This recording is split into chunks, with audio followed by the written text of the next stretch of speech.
In this video, we're going to go over the history of St. Augustine and how it came to be one of the most beautiful vacation destinations in America.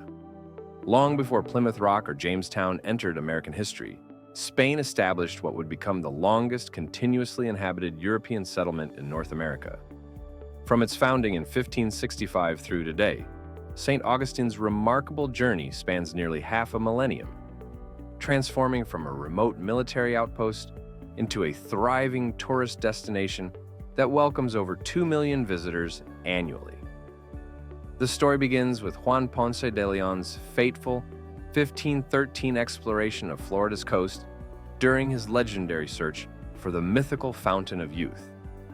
On Easter Sunday, March 27th, he sighted land near present-day St. Augustine, naming the territory La Florida. While this initial encounter didn't lead to immediate settlement, it marked Spain's first claim to the Florida Peninsula. On September 8, 1565, when Pedro Menendez de Avilés landed with 600 soldiers and settlers, establishing St. Augustine. The settlement's creation was partially motivated by Spain's need to eliminate French competition, specifically Fort Caroline, that threatened Spanish shipping routes. Within weeks of founding St. Augustine, Menendez launched a successful attack on Fort Caroline, cementing Spanish control of the region. The settlement endured hostile relations with Native American tribes, particularly the Timucua, whose village of Saloy originally occupied the site. The wooden fortifications proved woefully inadequate against both natural elements and human adversaries. In 1586, English privateer Sir Francis Drake led a devastating raid that burned the settlement to the ground. Yet each time disaster struck, the resilient residents rebuilt. In 1672, a crucial turning point came when construction began on the Castillo de San Marcos. This engineering marvel, built from local coquina stone, quarried from nearby Anastasia Island, represented a revolutionary advancement in colonial defense. The fortress's unique construction material proved its worth repeatedly. The porous nature of coquina absorbed cannonball impacts rather than shattering, making the walls nearly impenetrable to the artillery of the era. The Castillo successfully repelled numerous attacks, including a 51-day siege by British forces in 1702. Today, it stands as the oldest masonry fort in the continental United States and St. Augustine's most iconic landmark. The city played a fascinating role in early American history as a sanctuary for escaped slaves. In 1738, Spanish Governor Manuel de Montiano established Fort Mose, the first legally sanctioned free black settlement in North America. Located 2 miles north of St. Augustine, this remarkable community offered freedom to enslaved people who fled British colonies, provided they converted to Catholicism and pledged allegiance to the Spanish crown. Fort Mose's inhabitants formed their own militia and became an integral part of the city's defense system, representing a unique chapter in African American history. The Treaty of Paris in 1763 ushered in the brief but transformative British period, as Spain ceded Florida to Britain in exchange for Havana, Cuba. The British implemented lasting changes, including a formal street grid system that defines much of downtown St. Augustine today.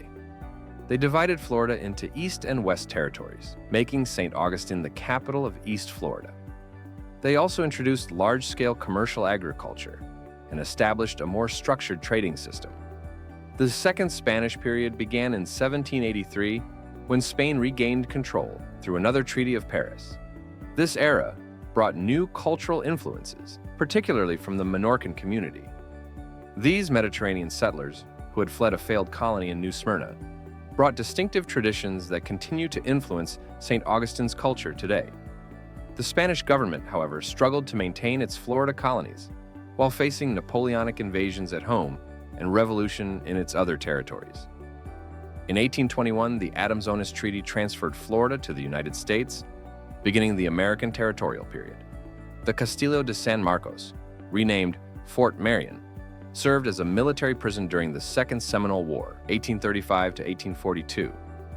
Famous prisoners included the Seminole leader Osceola and hundreds of other Native Americans.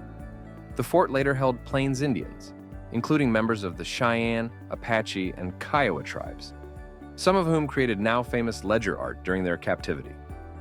The Civil War brought unique circumstances to St. Augustine. Union forces occupied the city early in 1862, sparing it from the destruction that befell many southern cities. This early occupation made St. Augustine one of the few places where President Lincoln's Emancipation Proclamation had immediate effect. The city's Lincolnville neighborhood, established by freed slaves after the war, became a thriving African-American community that remains historically significant today. The late 19th century brought dramatic transformation through Henry Flagler's vision and investment. He began by establishing the Florida East Coast Railway, connecting St. Augustine to Jacksonville. Flagler's architectural contributions proved even more significant. He constructed 3 magnificent hotels that forever changed the city's landscape.